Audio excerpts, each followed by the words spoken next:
Hallelujah, Father, in the name of Jesus Christ, to the power of your Holy Spirit. Lord, we thank you.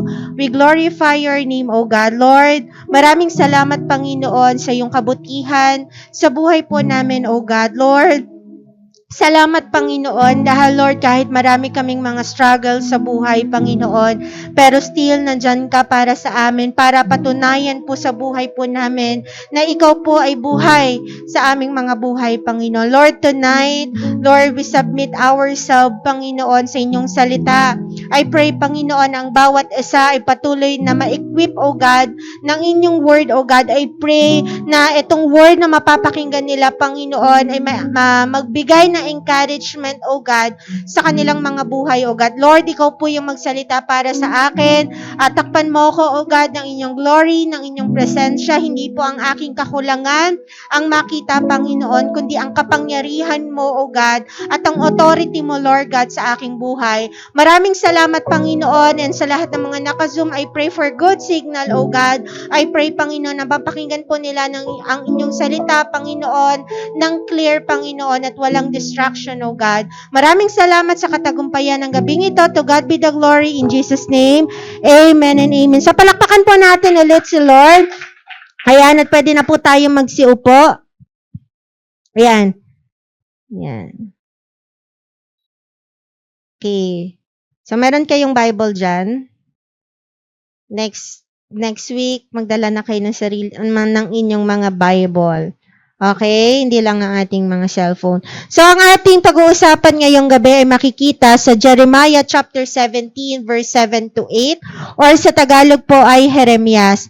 Sabi po dito, mapalad ang mga taong nagtitiwala kay Yahweh, pagpapalain ang umaasa sa Kanya.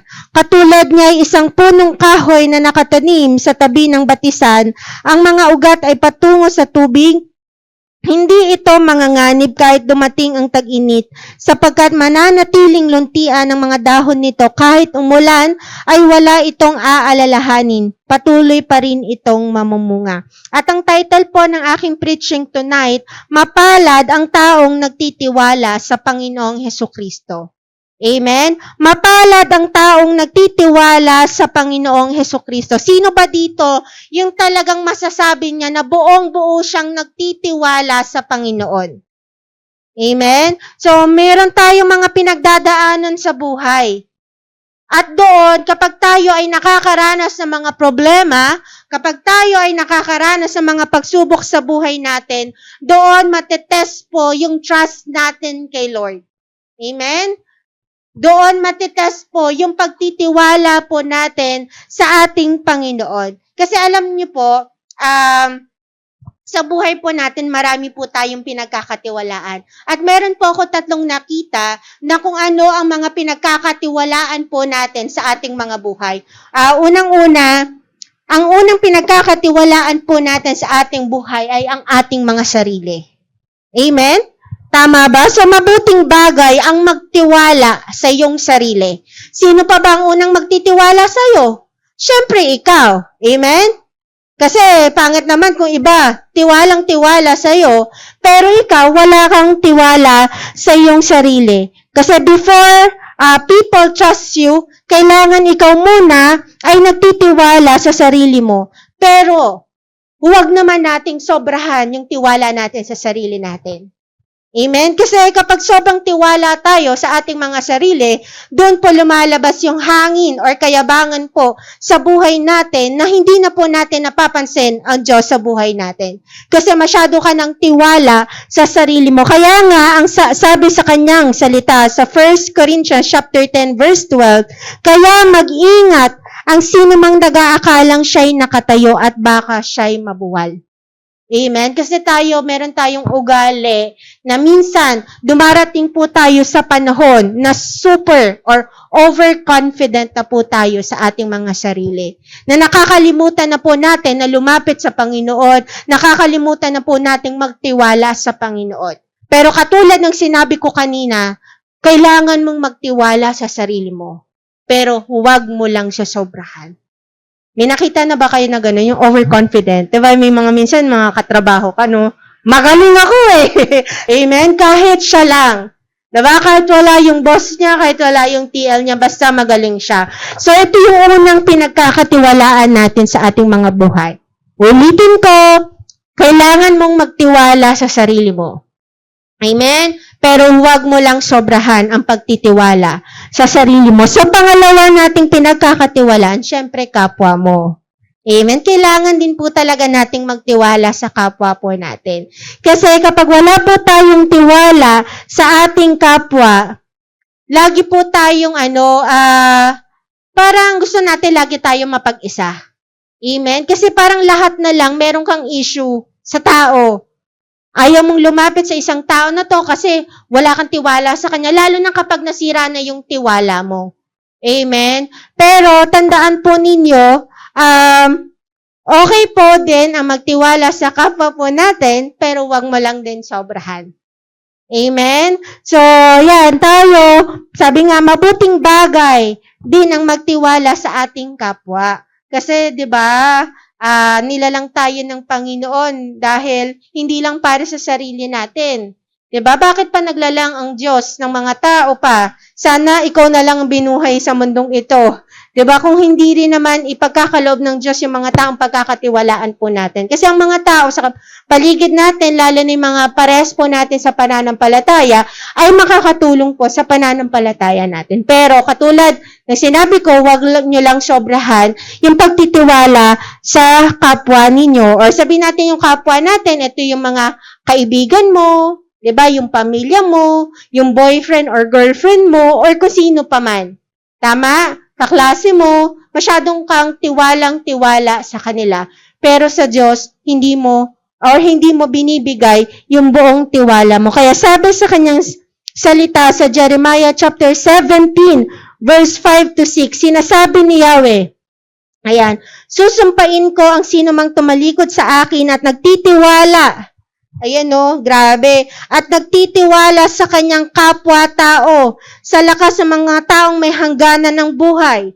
Ang katulad niya ay halamang tumubo sa disyerto, sa lupang tuyo at maalat na walang ibang tumutubo, walang mabuting mangyayari sa kanya. Ibig sabihin, di ba napakamalinaw na sinabi ng ating Panginoon na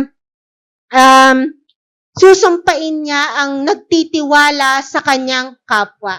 Diba? Ibig sabihin, kung lalaliman natin yung word na to, yung mas tiwala ka sa kapwa mo kaysa sa kanya, doon dumarating yung sumpa sa buhay po natin. Kapag hindi na ang Diyos ang unang-una or mataas sa pinagkakatiwalaan mo sa buhay mo. Kaya dumarating sa time, diba, minsan yung pinagkakatiwalaan mo, na-disappoint ka, kasi gusto ng Panginoon na sa Kanya ka magtiwala. Amen? Meron na ba ditong may kaibigan sinira yung tiwala mo? Diba? Pinagkatiwalaan mo, binigay mo yung sikreto mo sa kanya, yung kasikretuhan mo simula nung bata ka, pero nung nag-away kayo, binulgar lang niya lahat ng sikreto mo.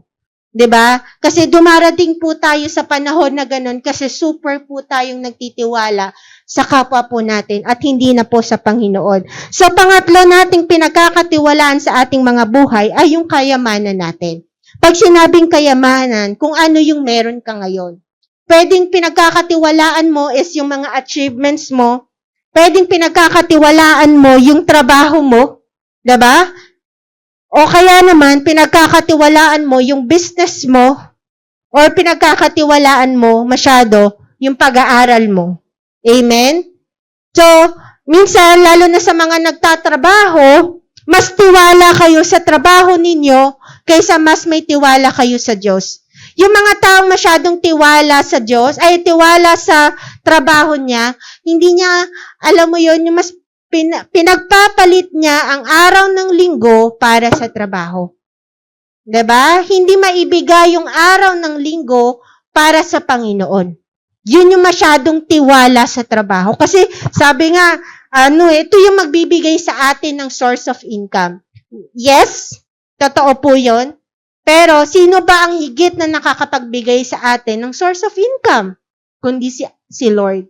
Minsan dumarating po tayo sa time na binibigyan tayo ng schedule every Sunday para i-test tayo kung saan ka magtitiwala. Diba? Minsan active na sa church. 'Diba? Walang trabaho. Nag-apply. Kasi walang trabaho, binigyan ng araw ng linggo, hindi na makita sa loob ng simbahan.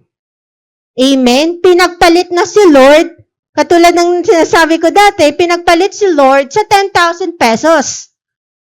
Diba? Laki na sahod mo, 10,000. Hanap ka na lang iba. Diba? Pinagpalit natin si Lord. Yan, sa achievements natin, porket meron ka nang narating sa buhay, pagpapalit mo na si Lord. Kaya marami rin po tumatalikod kay Lord kapag naging achiever na.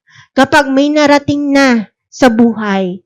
Marami na po akong nakilala na ganyan. Kaya patuloy tayong kahabagan ng Panginoon. Kaya patuloy na ibaba natin yung sarili natin sa Panginoon para hindi natin maipagpalit si Lord sa kayamanan na meron tayo. So, walang masama sa kayamanan. Lahat yan ay pagpapala ng Diyos sa atin. Nilikha tayo ng Diyos para sumagana at umunlad ang buhay natin. Ayaw po ng Diyos na ang buhay natin ay naghihikahos tayo. Ayaw ng Diyos na kahit isang tuka lang po tayo. Kaya tayo ay pinagpapala ng Diyos ng kayamanan. Sabihin natin yung trabaho, yung business, yung achievement mo to provide our needs. May enjoy naman natin yung buhay natin. But kapag sobra na yung tiwala po natin sa mga yan, simula na yung pagbagsak po natin. Amen? Simula na. Anytime kasi pwedeng mawala yan. Anytime. Kapag sobrang mahal na mahal mo yung trabaho mo, yung business mo, kung ano man yung meron ka, anytime pwedeng alisin ng Diyos yan. 'Di ba? Katulad kanina sa kapwa mo. Example ko lang, 'di ba? Dahil mahal na mahal mo yung kapwa mo sabihin mo natin, tumitibok yung puso mo, tapos nalaman mo, niloko ka lang pala, no? Grabe! Minahal mo ng sobra, ibinigay mo na yung buong yung sarili mo sa tao na yun, tapos niloko ka lang. Ouch! Diba? Sino nakarelate dito? Ouch!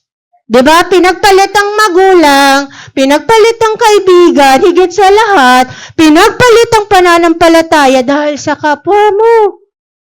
Sa iniirog mo. Ayan. Tas nalaman mo, 3-timer pala. Ang ganda! Ang pogi mo! Kapag nag-3-timer ka. So, minsan inaalaw ng Lord yun na masaktan tayo. Para bumalik tayo sa Panginoon. Para yung tiwala mo, ibigay mo sa Diyos at hindi sa mga yan. 'Di ba? Minsan sa sarili natin, kapag sobrang tiwala ka, magfe-fail ka. 'Di ba? Magfe-fail ka. Umaasa ka, no? Ginalingan mo talaga. Kasi halos lahat dito worker 'Di ba? Isa lang yung nag-aaral sa atin dito. Ginalingan mo talaga 'Di ba? Ano ka? Ginalingan mo talaga. Gusto mo, may mangyari sa'yo ma-achieve. Hindi naman ikaw yung napili. Diba? Hindi ikaw napili ng boss mo para ma-promote. Ouch! Ganun kapag masyado kang tiwala, overconfident ka sa sarili mo, sa kapwa mo, diba? Or kaya naman sa meron ka ngayon, di mo alam pwedeng mawala yan isang iglap. Kaya nga sabi dito, mapalad ang mga taong nagtitiwala kay Yahweh. Kaya, ayan, tingnan po natin sa ating mga sarili kung sino ba or ano na ba yung pinagkakatiwalaan natin sa buhay natin. Pwedeng hindi ka naman masyadong tiwala sa kapwa mo, pero masyado ka naman tiwala sa sarili mo. Hindi ka naman tiwala sa sarili mo masyado, pero tiwala ka naman sa ano yung meron ka. Yan yung pinanghahawakan mo. Pero katulad ng sinabi ko kanina, wala pong masama dyan. Amen. Kailangan po natin magtiwala sa ating sarili, kailangan po natin magtiwala sa ating kapwa, at kailangan magtiwala rin po tayo sa kung ano man po yung meron tayo. Pero wag lang po nating sobrahan. Kaya nga sabi dito, regarding po ito sa kayamanan, sabi sa Kawikaan or Proverbs chapter 11, verse 28, malalantang tilang dahon ng nagtitiwala sa kanyang yaman. Ngunit ang matuwid ay giginhawa tulad ng sariwang halaman. Yan. So, ibig sabihin, 'di ba, malalantang tilang dahon ng nagtitiwala sa kanyang yaman. So, ibig sabihin, wala ka nang dating. Wala nang mangyayari sa buhay mo kapag nagtiwala ka sa anumang meron ka ngayon. Minsan ng mga tao, ang masyadong pinagkakatiwalaan nila talaga is yung pera nila. Amen? Buti tayo, hindi tayo masyadong mapera, no? Kaya hindi tayo masyadong tiwala sa pera. Kasi sakto, alam niyo, wag kayong malungkot kung ganyan lang yung meron kayo ngayon. Darating po ang panahon, talagang darating po tayo sa time na sobra-sobra yung meron tayo. Pero kailangan mapagkatiwalaan muna tayo sa blessing na meron tayo ngayon. Kasi baka malunod ka. 'Di ba? Malunod ka. Sumahod ka lang ng 30,000, lunod na lunod ka na. 'Di ba? Grabe. Sumahod ka lang ng 40,000, lunod na lunod ka na. Feeling mo na, grabe talaga, 'di ba? Hanggang sa wala na. 'Di ba? Hindi ka na makita.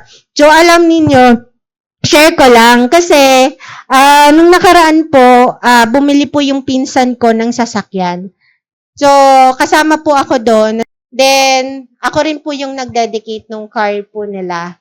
Nung bumibili po kami, sabi ko, ang ganda ng sasakyan. Ang ganda. So, maganda rin syempre yung presyo. Tapos alam mo, sabi ko, walang-wala talaga yung sasakyan namin dito. Parang ganon. Alam mo yung parang magkakaroon ka ng desire na bumili ng panibago. Alam mo yung mga tao sa panahon ngayon, o sabihin natin yung inaalok ng mundo, meron ka na, pero ia-attract ka pa ng mas iba pa, hanggang sa maging desire ng puso mo, ay magkaroon ka ng panibago. 'Di ba? Kaya yung mga tao gumagawa ng paraan para magkaroon sila ng ganito kasi nakita nila yung meron sila ay hindi pa pala yun sapat para sa kanila. Kaya dito pumapasok po yung word na contentment. Kung ano yung blessing na meron ka, dapat maging kontento ka dyan. Be grateful, be appreciative to Lord. Na, Lord, thank you dahil meron ako netong ganitong blessing. Kasi ang inaalok ng mundo sa atin ay lagi tayong pasilawin sa kayamanan. 'Di ba? Yung gusto ng devil is talagang gusto natin meron tayo nun. 'Di ba? Like iPhone nga. iPhone, kakalabas lang. 'Di ba? Ganito, may panibago na naman. Noong nakaraan, nagtingin din po kami. Sabi ko, ayoko niyan. Okay na ako sa cellphone na ganito lang yung amount. Sabihin ko mga 10 to 15,000, okay na ako doon. Hindi ako bibili ng mamahalin kasi marami pang pwedeng paggamitan yung pera na ganun. Amen? Kasi pag may lumabas na naman na ibang version, ay sabi ko, pangit. Palitan na lang doon. Feeling mo na naman, maano ka na naman sa sarili mo. So, wag po tayong masyadong tiwala. Ayan. Sa kayamanan na meron tayo. So, pag-usapan naman natin, bakit mapalad ang nagtitiwala sa Panginoong Hesukristo? Ayan, bakit mapalad ang nagtitiwala sa Panginoong Hesukristo? Siyempre, unang-una, dahil siya ang Diyos na hindi nagbabago. Hindi siya nagbabago. Sabi sa kanyang salita sa Hebrews chapter 13 verse 8, kung sino si Hesukristo noon ay siya rin ngayon at magpakailanman. Ibig sabihin, bakit kailangan natin or bakit mapalad ang taong nagtitiwala sa Panginoon? Kasi hindi siya nagbabago. Yung katabi mo, pwedeng magbago po yan sa'yo. Pero ang Diyos po ay hindi po yan nagbabago. Kahit matalik na kaibigan mo pa yan na pinagkakatiwalaan mo, pwede po yan magbago sa'yo. Amen? Diba? Kahit yung boyfriend or girlfriend mo pwedeng magbago. Sino nakaranas dito? Kasi hindi pa ako ulit lumalove life kaya hindi ko alam. Diba? Minsan sweet sa'yo. Minsan hindi. Hindi ka pinapansin. Minsan mabait sa'yo. Minsan hindi. Diba? Minsan gusto kang kausapin. Minsan ayaw kang kausapin. Nagbabago. Diba? Sarili mo, nagbabago ka. Kapwa mo, nagbabago. Diba? Yung kayamanin mo, pwede ngayon meron ka, bukas wala. Parang sahod, kakasahod mo lang, bukas wala ka na sahod. Diba? Nagbabago. So, si Lord Jesus Christ, hindi siya nagbabago. Ibig sabihin, intact po ang personality po ng ating Panginoon. He is very intact. Diba? So, punong-puno na integridad po ang ating Panginoon. Amen? Kung nagtiwala ka sa Panginoon, hinding-hindi niya sisirain yung tiwala mo sa Kanya. Amen? Kung dati, sabihin natin, nagsisimula ka sa Panginoon, hanggang ngayon, ganun pa rin ang Diyos sa'yo. Kahit magkasala ka, magkulang ka, ganun pa rin ang Diyos sa'yo. Mawala ka man sa faithfulness mo kay Lord, ganun pa rin ang Diyos mo sa'yo. Amen? Kasi tayo, ugali nating mga tao, kapag nagbago ang tao sa atin, nagbabago na rin tayo sa kanila. Aminado rin naman tayo doon. Wala naman siguro magsasabi dito, diba? Like na lang sa mga nag-aalaga na dyan. Diba pag mabait ang disciple mo, mabait ka rin sa kanila. Pero kapag lumalabas na ang sungay ng mga disciple mo, bahala ka dyan! Diba? Totoo naman, admitted din naman ako doon na gumaganon yung ugali natin, uma-attitude na rin. Amen? Pero si Lord, hindi tayo binigyan na, o hindi tayo ina-attitude ni Lord. Diba? Kahit na anumang pagkukulang natin, hindi pa rin siya nagbago sa atin. Siya lang talaga yung hindi nagbago sa atin. Amen? Sa pangatlo, syempre hindi siya naglalaho. Lilipas ang langit at ang lupa, ngunit ang aking mga salita ay hindi lilipas kailanman. Sabi sa Lucas 23 verse 33. So, hindi siya scammer. Diba? Ibig sabihin si Lord, hindi siya nawawala.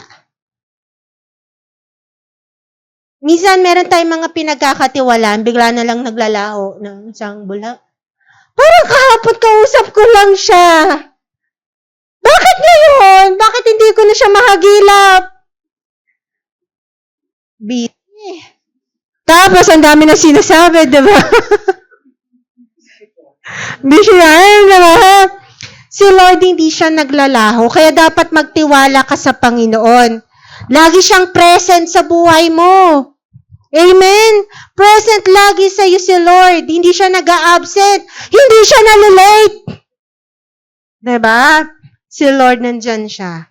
Amen? Yung pagtitiwala mo sa Panginoon,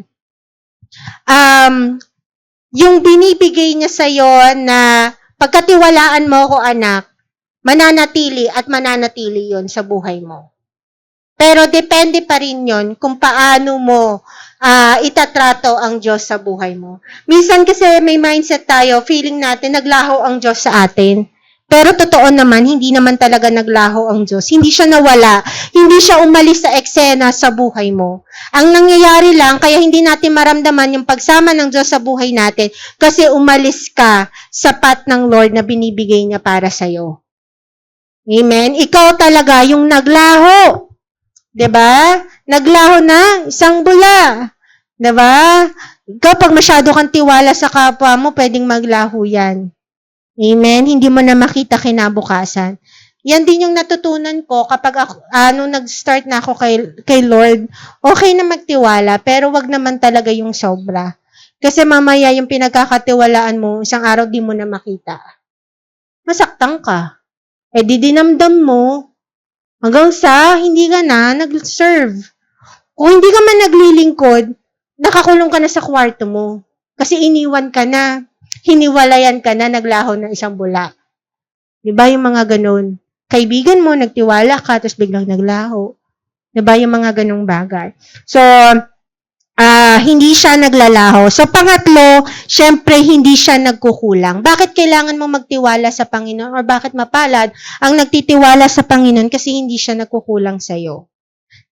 At buhat sa hindi mauubos sa kayamanan ng Diyos, ibibigay niya ang lahat ng inyong kailangan sa pamamagitan ni Kristo Jesus. Ibig sabihin, hindi siya nagkukulang. Sapat na at higit pa ang ibinibigay ng Diyos sa atin. Laging may provision ng Lord, hindi kanya pagkukulangin, at higit sa lahat, siya ang nakakaalam ng needs mo. Ano ba yung needs mo sa oras na to? Pera ba? God will provide. Amen? Kailangan mong makamove on, tutulungan ka ng Panginoon. Kung emotionally down ka, tutulungan ka ng Panginoon. Hindi ka niya pagkukulangin. 'Di ba? Nalulungkot ka, may pinagdadaanan ka, hindi ka pagkukulangin ng Diyos. Nandiyan siya to the rescue para sa iyo. Amen? Kasi ang tao limited. 'Di ba? Pag tulog yan, hindi mo na yan masyadong makausap. Tulog eh. Irritable na yan pag ginising mo. Uy, may kailangan ako, di ba? Ano ba? Di ba? Bukas na lang. Pero si Lord, laging nandyan. On time siya sa atin.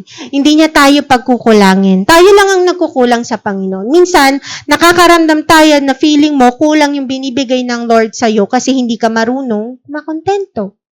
O kaya naman, hindi mo alam kung paano gamitin yung provision ng Lord sa'yo. Amen? Minsan ganito ha, Lord, I pray na palakasin mo po ako.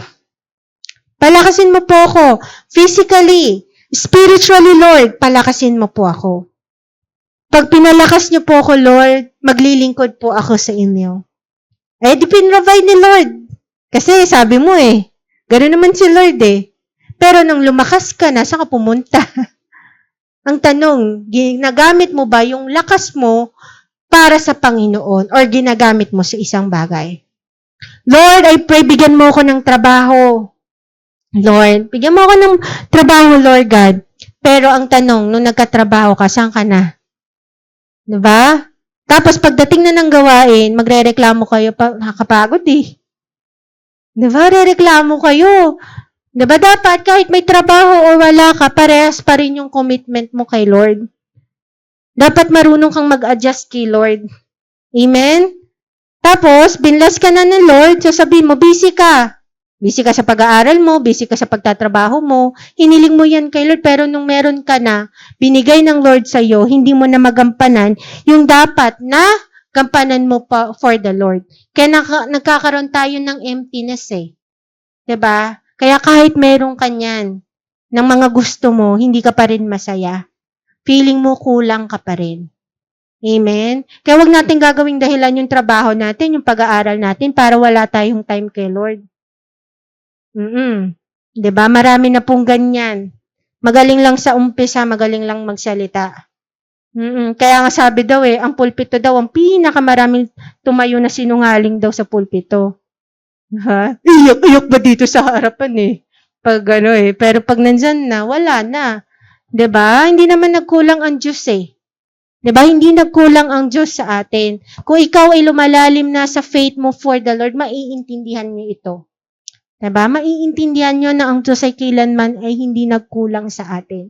Marami tayong pagkukulang sa Lord. Aminado tayo dyan. Pero ang Diyos hindi nagkulang. Pasaway ka nga Diba? Pero still, binibless ka pa rin naman ng Panginoon. Binibless pa rin tayo ni Lord. Tatamad-tamad nga tayo, pero still binibless pa rin tayo ni Lord kasi hindi siya nagkukulang sa atin. So, pang-apat, bakit mapalad ang nagtitiwala kay Yahweh? Dahil siya ay matibay na sandigan at mapapanaligan. Sabi sa Kawikaan 18 verse 10, ang pangalan ni Yahweh ay matibay na tanggulan, kanlungan ng matuwid mula sa kapahamakan. Ibig sabihin, mapapanaligan mo si Lord. 'Di ba? Mapapanaligan mo si Lord. At sinasabi ko sa iyo, ikaw ay Pedro, at sa ibabaw ng batong ito ay itatayo ko ang aking iglesia, ang kapangyarihan ng kamatayan ay hindi magtatagumpay laban sa kanya. Ibig sabihin, di ba kaya tinawag ang ating church na Jesus the Rock? Kasi siya ang Diyos na mapapanaligan natin. Siya ay matibay. Yan, hindi nababasag, hindi siya nawawara. So, ibig sabihin, kapag nagtiwala ka kay Lord, hindi niya sisirain yung tiwala mo sa Kanya. Amen? Hindi niya sisirain yon. Amen? Hindi sisirain ni Lord. Matibay na matibay. Sabihin natin, kalidad si Lord. Yan, kung meron tayong pagkakatiwalaan, ay ang Diyos na yon sa buhay natin. Kaya kapag ikaw ay nagtiwala sa Diyos, you will not be shaken. Diba? You will not fall. Diba? You will not fall, hindi ka babagsak. Hindi ka babagsak sa iyong pananampalataya kay Lord. Kahit may pagsubok ka, makakapagpatuloy at makakapagpatuloy ka sa paglilingkod sa Panginoon. Amen? Alam niyo ang humawak po ng simbahan, kailangan mo rin dito ng matinding pagtitiwala sa Panginoon. Sabi nga, madali lang magsalita na I trust the Lord. Trust the Lord with all your heart and lean not on your own understanding. In all your ways acknowledge Him and He will direct your path straight. Madaling magsalita, madaling kabisaduhin yun. Trust in the Lord, magtiwala kay Lord. Lalo na kapag may lumapit sa'yo, ang galing natin mag-advise, magtiwala ka lang kay Lord. Ha? May lumapit sa'yo, sasabihin mo, trust the Lord. Pero kapag ikaw na ay nasa sitwasyon, may pagsubok ka, magagawa mo pa rin bang magtiwala kay Lord? Diba? Yung parang wala ka nang nakikitang solusyon. Ang gagawin mo na lang ay magtiwala kay Lord. Wala nang iba. Pero kapag gano'n ang ginawa mo, mapapanaligan mo ang ating Panginoon. Makikita mo kung ano ang ibig sabihin ng mapalad ng nagtitiwala kay Yahweh. Kasi ngayon, pwede ko eto tinuturo ko to sa inyo. Pwedeng ma-encourage kayo, ma-enlighten kayo, pero pag dumating ka sa pagsubok, magtiwala, parang ang hirap. Pero masasabi ko sa inyo, ang sarap sa pakiramdam na kapag napagtagumpayan mo na kahit ano man ang nangyari sa'yo, kaya mo pa rin magtiwala sa ating Panginoon. Diba? Alam ninyo si Lord, kahit ang dami nating pagkukulang, pinagkakatiwalaan pa rin tayo ni Lord. Sino agree doon? Diba? Pinagkakatiwalaan pa rin tayo ng Diyos na magbago, pinagkakatiwalaan pa rin tayo ng Diyos na pagpalain ka pa rin. Ang gusto rin ng Panginoon, matutunan din nating magtiwala sa Kanya. Diba? Ang gusto kasi natin, lagi tayong yung gusto lang natin, si Lord lang lagi. Bakit hindi naman natin gawin si Lord at tayo rin? Diba? Nararamdaman mo pagtitiwala ng Diyos sa'yo, iparamdam mo din sa Panginoon na nagtitiwala ka sa Kanya. Diba? At alam mo, yung mga taong ganun, yun po, yung mga pinagpapala po ng Panginoon. Hindi po yung laging one-sided, yung gusto ako lang. Dapat tayo, marunong din tayo magbigay kay Lord ng tiwala sa Kanya. Amen? Kaya nga sabi sa Kanyang word, mapalad ang mga taong nagtitiwala kay Yahweh, papapalain ang umaasa sa Kanya. So, malalim na salita po ang mapalad. Higit po ito sa laki. Diba? Higit po ito sa swerte or kung ano paman. Iba po ang sinasabing mapalad. I can't explain. Si Lord ang magpapakita sa iyo.